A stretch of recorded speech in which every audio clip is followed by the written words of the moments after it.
നാരായണാഖിലഗുരോ ഭഗവൻ നമസ്തേ. ഗുരുവായൂരപ്പ, മുരുക, സർവേശ്വര. എനിക്ക് രണ്ടുപേരും ഒരാളാണ്.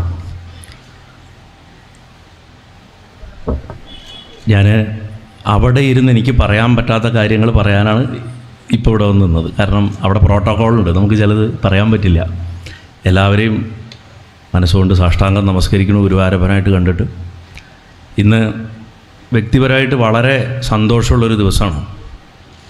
ഗുരുവായൂരപ്പൻ്റെ ഉദയാസ്തമന പൂജ സുപ്രീം കോടതി അതേ ദിവസം തന്നെ നടത്താൻ വിധിച്ചു.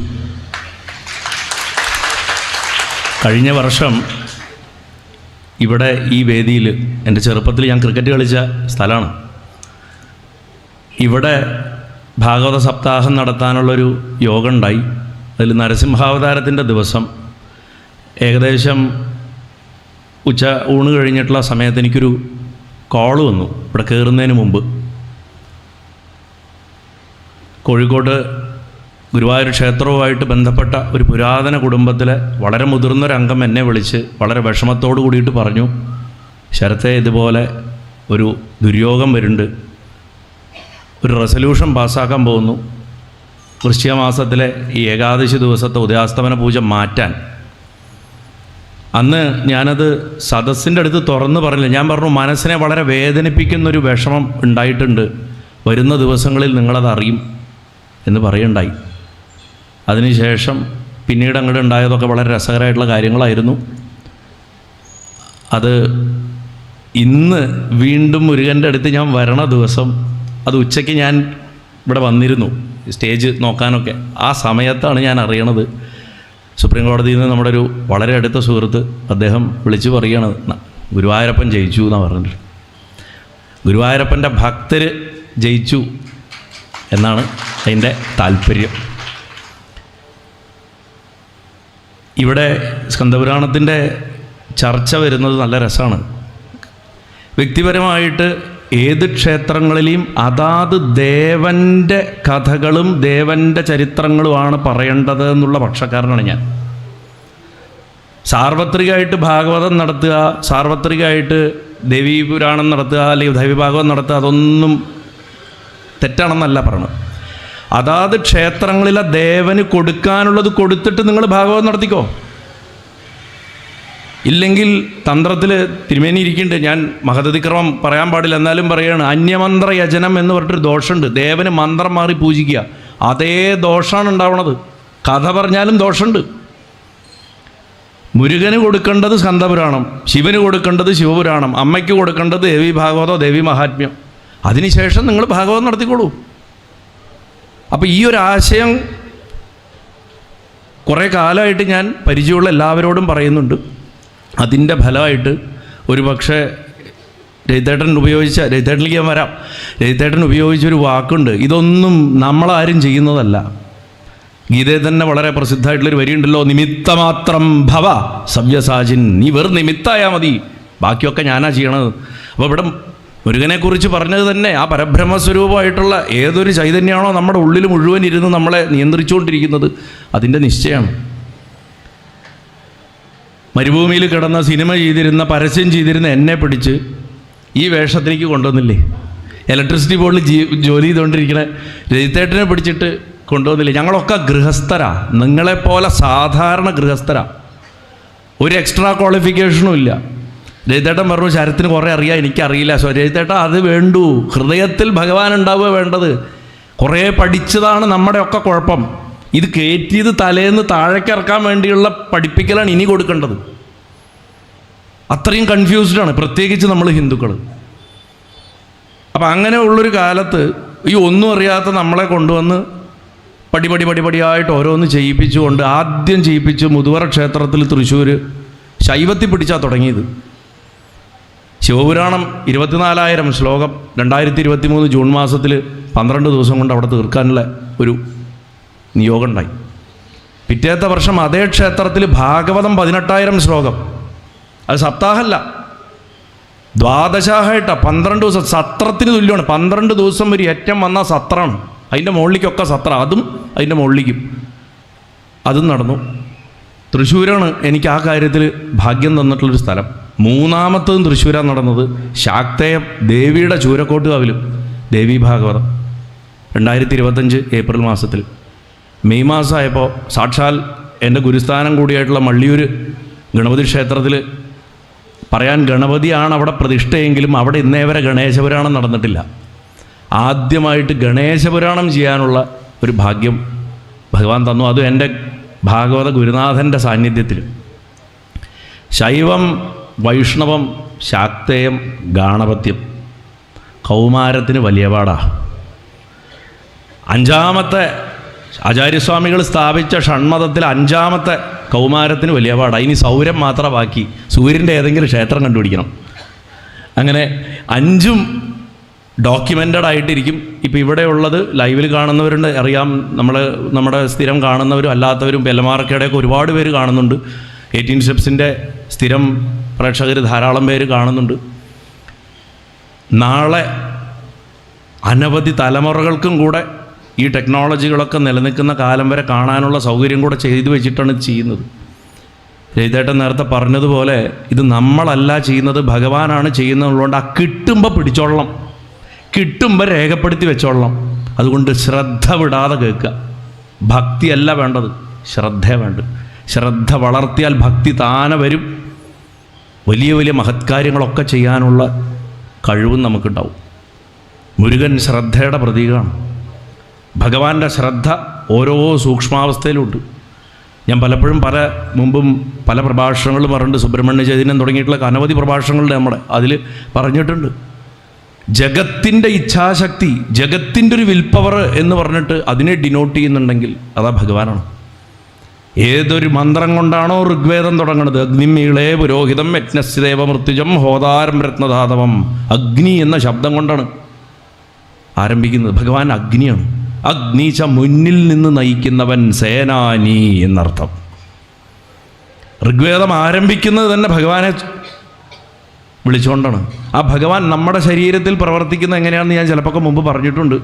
പനി വന്ന് വയ്യാണ്ട് കിടക്കുമ്പോൾ ഒന്ന് എണീച്ച് ഒരു ഗ്ലാസ് വെള്ളം കുടിക്കണം, അല്ലെങ്കിൽ ഒന്ന് ബാത്റൂം പോയിട്ട് വരണം. ആരുമില്ല സഹായത്തിന്. നമ്മളെ തന്നെ ചുരുട്ടി കെട്ടിയെടുത്ത് എന്നിട്ട് 2 ദിവസം കഴിഞ്ഞിട്ട് ആരെയും പരിചയക്കാരോട് പറയും, എൻ്റെ ആ ഒരു വിൽ പവർ കൊണ്ട് മാത്രമേ ഞാൻ പിടിച്ചു നിന്ന്. അല്ലെങ്കിൽ വേറെ ആളോട് പറയും, അയാളുടെ വിൽ പവർ കൊണ്ടാണ്. ആ വിൽ പവറാണ് പ്രപഞ്ചത്തിൻ്റെ മുരുകൻ. മുരുകനെ തിരിച്ചറിയേണ്ട ആദ്യത്തെ തല അവിടെയാണ്. 3.5 ചുറ്റ് സർപ്പാകൃതിയിൽ നമ്മുടെയൊക്കെ മൂലാധാരത്തിലിരിക്കുന്ന കുണ്ഡലിനി അമ്മ ഒരു ചാട്ടുളി പോലെ ഉയർന്നിട്ട് മേലോട്ടേക്ക് അങ്ങോട്ട് പോകും സദാശിവനിൽ സംഗമിക്കാനായിട്ട്. സഹസ്രാരത്തിൽ ഇവിടെ ആ പോണ പോക്കാണ് ഗണപതി. അവിടെ ചെന്നാൽ സംഗമിച്ച് കഴിഞ്ഞ് കഴിഞ്ഞാൽ ഒരു അമൃതവർഷമുണ്ട്. നമ്മൾ ഈ പൂത്തിരിയൊക്കെ പൊട്ടിയിട്ട് ഇങ്ങനെ വരില്ലേ, ഇങ്ങനെ ആ വരവാണ് മുരുകൻ. അതുകൊണ്ടാണ് വേലിന് ആകൃതി കൊടുത്തിരിക്കുന്നത്. നട്ടലിൻ്റെ തണ്ടും ശിരസിൻ്റെ കൂർമ്മയും. ഭഗവാന്റെ ഇത്രയും കാര്യം തന്നെ പറയാനുള്ള കാരണം എന്താണെന്ന് വെച്ചാൽ, ഒരു ഉപാസകൻ ഇരിക്കുമ്പോൾ ഭഗവാനെക്കുറിച്ച് തന്നെയാണ് നമ്മൾ പറയേണ്ടത്. കാരണം രജിതേട്ടൻ മറ്റ് കാലഘട്ടങ്ങളിൽ കൂടെ വന്നിട്ടുള്ള പല വ്യക്തികളെ വെച്ച് നോക്കുമ്പോൾ മഹാഗുരുക്കന്മാർ നമുക്കുണ്ടായിരുന്നു. കൃപാനന്ദ വാര്യരെയൊക്കെ പോലുള്ള മഹാഗുരുക്കന്മാർ തമിഴ്നാട്ടിൽ, കേരളത്തിൽ നമുക്ക് അങ്ങനെ ഒരു സംസ്കാരമുള്ളത് തെക്കൻ നാടുകളിലും പാലക്കാടുമാണ്. നമുക്ക് 400 പേരോളം നമ്മൾ ഇവിടുന്ന് പഴനിക്ക് പോകണതാണ്. കൽപ്പാത്തിയിൽ നിന്നും മൂത്താന്തറയിൽ നിന്നൊക്കെ 600-700 വർഷം പഴക്കമുള്ള കാവടികളെടുത്ത് കാൽനടയായിട്ട് പോകുന്ന പാരമ്പര്യമുള്ള മണ്ണാണ് നമ്മുടെ. അങ്ങനെയുള്ളൊരു ഭൂമിയിൽ ഒരുപക്ഷെ അതിൻ്റെ യാതൊരുവിധ സാഹചര്യങ്ങളോ അല്ലെങ്കിൽ അതിൻ്റേതായിട്ടുള്ള മുരുക സംസ്കാരം എന്ന് പറയുന്നത് ഒരുപക്ഷെ അധികമില്ലാത്ത, എന്നാൽ ശൈവ സംസ്കാരം ഒരുപാടുള്ള തൃശ്ശിവപ്പേര് വരുന്നൊരു വ്യക്തി ഭഗവാൻ വിളിച്ച് ഭഗവാന്റെ നിയോഗം കൊണ്ട് കഴിഞ്ഞ ഇത്രയും വർഷങ്ങളിലുള്ളിൽ എത്രയോ പരീക്ഷണങ്ങളെ നേരിട്ട് അനവധി ഭക്തന്മാരെ ഏകോപിപ്പിക്കുക മാത്രമല്ല, എങ്ങനെ ആയിരിക്കണം മുരുകഭക്തി എന്നുള്ളതിനൊരു ഡെഫിനിഷൻ കൊടുക്കുക കൂടെ ചെയ്തിട്ടുള്ള ഒരാളാണ് രജിതേട്ടൻ. ഞാൻ പല പ്രഭാഷണങ്ങളും കൃഷ്ണനെക്കുറിച്ച് പറയുമ്പോൾ പറയും, കൃഷ്ണൻ കരഞ്ഞു പൊഴിഞ്ഞ് ദീനഭക്തിക്കുള്ള ഒരാളല്ല, വീരഭക്തിക്കുള്ള ആളാണ്. കൃഷ്ണനെ ശരിക്കും മനസ്സിലാക്കിയിട്ടുള്ളവർക്കറിയും അത് വീരഭക്തിയാണ് വേണ്ടതെന്ന്. മുരുകൻ വിത്തൗട്ട് ആർഗ്യുമെൻറ്റ് അത് വീരഭക്തിയാണ്. വീരഭക്തിയുടെ ഭാഗമാണ് ദേശസ്നേഹം എന്നുള്ളത്. ഭാരതത്തിൽ മുരുകയുഗം വരുന്നതിനെക്കുറിച്ച് ചേട്ടൻ പറയുണ്ടായി. നിങ്ങൾക്ക് വരുന്ന ദിവസങ്ങളിൽ മനസ്സിലാവും ഈ ഭാരതഖണ്ഡം സ്കന്ദപുരാണത്തിൽ എത്രമാത്രം ബന്ധപ്പെട്ട് കിടക്കണമെന്ന്. കാരണം സ്കന്ദപുരാണത്തിൻ്റെ കോറ് തന്നെ അതാണ്. മുരുകൻ്റെ കഥ പറയൽ മാത്രമല്ല, നമ്മുടെ ഈ ഭൂമി എത്ര പുണ്യം ചെയ്ത ഭൂമിയാണെന്ന് അനേകായിരം തീർത്ഥമാഹാത്മ്യങ്ങളിൽ കൂടിയും ക്ഷേത്രമാഹാത്മ്യങ്ങളിൽ കൂടിയും പറഞ്ഞു തരുന്ന വേറൊരു പുരാണമില്ല. അതാണ് സ്കന്ദപുരാണത്തിൻ്റെ മഹിമ. അരുണാചലനാണെങ്കിലും ജഗന്നാഥനാണെങ്കിലും ബദരിയാണെങ്കിലും ദ്വാരകയാണെങ്കിലും വൃന്ദാവനമാണെങ്കിലും എല്ലാറ്റിൻ്റെയും മഹിമ. വെങ്കടേശ്വര മഹാത്മ്യം, വെങ്കടാചല മഹാത്മ്യം, ഹാലാസ്യ മഹാത്മ്യം മധുരയുടെ, ഇതൊക്കെ ഇപ്പോൾ ഹാലാസ്യ മഹാത്മ്യം കഴിഞ്ഞ ജൂലൈയിൽ ഞാൻ മധുറയിൽ ചെയ്തിരുന്നു. സ്കന്ദപുരാണം ഞാനൊന്ന് തൊട്ടതപ്പോഴാണ്. പക്ഷെ അത് മാത്രമാണ്, മധുര ക്ഷേത്രത്തിൻ്റെ മാത്രം പ്രാധാന്യമാണ്. കടൽ പോലുള്ളൊരു പുരാണമാണ്. ദേശീയോത്ഗ്രന്ഥനത്തിൻ്റെ കാമ്പ് നമുക്ക് സ്കന്ദപുരാണത്തിൻ്റെ അകത്ത് കാണാൻ സാധിക്കും. ഒരു സംശയവും വേണ്ട. എൻ്റെ ഒരു എളിയ അപേക്ഷയാണ് രജിതേട്ടനോടും എല്ലമാർക്കയോടും, പറ്റണത്ര സ്ഥലങ്ങളിൽ നിങ്ങൾ ആചാര്യന്മാരെ വെച്ചിട്ട് സ്കന്ദപുരാണം യജ്ഞം നടത്തണം. കാരണം ഇത് വലിയ അങ്ങ് പറയുന്നതിനുള്ള അടിത്തറ. പലരും ചോദിക്കും എന്താ നിങ്ങൾ പറയണതിന് പ്രമാണമെന്ന്. എവിടെയും പോകണ്ട, സ്കന്ദപുരാണം കാണിച്ചു കൊടുത്താൽ മതി. ഇതാണ് പ്രമാണം ഞാൻ പറയണത് എന്ന് പറഞ്ഞിട്ട് അങ്ങേക്ക് കാണിച്ചു കൊടുക്കാൻ സാധിക്കും. ഈ യജ്ഞം മറ്റൊരു ക്ഷേത്രത്തിൽ നടക്കേണ്ടതായിരുന്നു. ഏകദേശം ആയി വന്നതാണ്. ആ സമയത്താണ് ഗോകുൽചേട്ടൻ എന്നെ വിളിച്ചു വെക്കണം, ശരത്തെ ഇത്തവണ നമുക്ക് സ്കന്ദപുരാണം ഇവിടെ ആയാലോ. അങ്ങനെ മുരുകൻ വലിയ പാടത്തേക്ക് ഇതിനെ വലിച്ചു കൊണ്ടുവന്നതാണ്, ഈ സ്കന്ദപുരാണത്തിനെ. ഇതിൻ്റെ വിളക്ക് കൊളുത്തുന്ന ആ ചടങ്ങും ആചാര്യഭരണവും കാര്യങ്ങളൊക്കെ സംസാരത്തിൽ വന്നപ്പോൾ സുകേഷ് ചേട്ടൻ എന്നെ വന്ന് കണ്ട സമയത്ത് ഞാൻ സുകേഷ് ചേട്ടനോട് പറഞ്ഞു, സുകേഷ് ചേട്ടാ, നമുക്ക് ഈ സ്ഥിരം വിളിക്കുന്നവരെ ഒന്നും വിളിക്കണ്ട. രാഷ്ട്രീയമായിട്ടോ ഭരണത്തിലിരിക്കുന്നവരോ അവരെ ഒന്നുമല്ല വിളിക്കേണ്ടത്. അർഹതപ്പെട്ട ഒരാളെ വിളിക്കണം. ഞാനൊരാളുടെ പേര് പറയാം, വിളിച്ചാൽ വരുമോ എന്നൊന്നും അറിയില്ല. ഞങ്ങൾ തമ്മിൽ കണ്ടിട്ട് പോലും ഇല്ല. ഇപ്പോൾ ഈ ജന്മത്തിൽ കണ്ടിട്ടുണ്ടോ ചോദിച്ചാൽ കണ്ടിട്ടുണ്ട് ഒരു തവണ. പക്ഷേ രജിതേട്ടൻ എന്നെ ഓർമ്മയുണ്ടാവില്ല, അത് ഞാൻ പറയാം. വിളിക്കുകയാണെങ്കിൽ ഇങ്ങനെ ഒരാളുടെ അദ്ദേഹത്തിനെ വിളിക്കണം എന്ന് പറഞ്ഞു. അപ്പോൾ വിളിച്ചാൽ വരുമോ ചോദിച്ചു. ഞാൻ പറഞ്ഞു സംസാരിച്ച് നോക്കാം. അങ്ങനെ ഞാൻ രജിതേട്ടനെ വിളിക്കുകയാണ്. അത് രസം എന്താ വെച്ചാൽ എല്ലമാർക്കയുടെ എല്ലാ പ്രോഗ്രാമിനും രജിതേട്ടൻ വിളിക്കും എന്നെ. രാജേഷ് വിളിക്കും രജിതേട്ടന് വേണ്ടിയിട്ട്. എനിക്ക് വരാൻ പറ്റില്ല, എന്തെങ്കിലും പണി എനിക്ക് ഗുരുവായൂരപ്പൻ തരും ആ ദിവസം. അതിവിടെ ഇങ്ങനെ വന്ന് ആവട്ടെ എന്ന് കരുതിയിട്ടുണ്ടാവും. അപ്പോൾ ഞാൻ അദ്ദേഹത്തിനെ വിളിച്ചു. അപ്പോൾ അദ്ദേഹം അന്ന് തായ്വാനിലായിരുന്നു. നേരത്തെ നിങ്ങൾ ആ കഥ കേട്ടു. പടവീട് മാർക്ക് ചെയ്യണം ഓരോ സ്ഥലങ്ങളിൽ, അതിൻ്റെ ദൗത്യത്തിലായിരുന്നു. അപ്പം എന്നോട് പറഞ്ഞു അതിനെന്താ ഞാൻ വരാമല്ലോ. അപ്പം ഞാൻ പറഞ്ഞു എനിക്കോ വരാൻ പറ്റുന്നില്ല, രജിതേട്ടൻ ഇങ്ങോട്ട് വന്നാൽ അതും മുരുകൻ്റെ അല്ലേ എന്ന് സന്തോഷമായിട്ട് പറഞ്ഞു. അദ്ദേഹം വളരെ സ്നേഹത്തോടു കൂടിയിട്ട് അത് സമ്മതിച്ചു. അതിൻ്റെ ഫലമായിട്ടാണ് അദ്ദേഹത്തിനെ ഇന്നിവിടെ കൊണ്ടുവരാൻ സാധിച്ചത്. വർഷങ്ങൾക്ക് മുമ്പ് എന്നെ ഈ പ്രദേശങ്ങളിൽ അടുത്തറിയുന്ന ആൾക്കാർക്കറിയാം, ഞാൻ ഇന്ന് ഗുരുവായൂരപ്പനോട് എത്രമാത്രം അടുത്ത് നിൽക്കണമായിട്ട് നിങ്ങൾക്ക് തോന്നുന്നു അത്രമാത്രം മുരുകനുമായിട്ട് ഞാൻ അടുത്ത് നിന്നിരുന്നൊരു കാലം അറിയുന്ന ആൾക്കാർ ഇന്നും ഉണ്ട്. അതിലെ ഒരു സാക്ഷി രാജാമണിയേട്ടൻ ഇവിടെയുണ്ട് എൻ്റെ കൂടെ. ഞങ്ങൾ രണ്ടുപേരും കൂടെ ഈ കൽപ്പാത്തിയിൽ നിന്ന് ഒരു മോട്ടോർ ബൈക്കിൽ, അദ്ദേഹത്തിൻ്റെ മോട്ടോർ ബൈക്കിൽ കാവടി പൂജയ്ക്കുള്ള ക്ഷണക്കത്തും കൊണ്ട് വണ്ണാമടയിലും മടത്തുകുളത്തും ഓരോ സ്ഥലത്തും കയറി ക്ഷണക്കത്ത് കൊടുത്ത് പഴനി വരെ പോയി തിരുവാവനംകുടി തൊഴുത്ത് ഭഗവാന് ക്ഷണക്കത്ത് കൊടുത്ത് മുകളിൽ പോയി അവിടെയും ക്ഷണക്കത്ത് കൊടുത്ത് തിരിച്ചു വരും. അതിന് ശേഷമാണ് പിന്നെ ഇവിടുന്ന് പോക്ക്. ഇങ്ങനെയൊക്കെ ഉള്ളൊരു യാത്രകളിൽ എത്രയോ എന്താ പറയുക, ഇവിടെ ആദ്യത്തെ മുരുകൻ്റെ തേര് പണിയുന്ന കാലത്ത് അതിൻ്റെ വെള്ളോട്ടത്തിന് അന്ന് ചെറിയ കുട്ടിയായിരുന്ന എൻ്റെ മകളെ മുരുകൻ്റെ വേഷം കെട്ടിച്ച് അതിൻ്റെ മുകളിൽ ഇരുത്തി.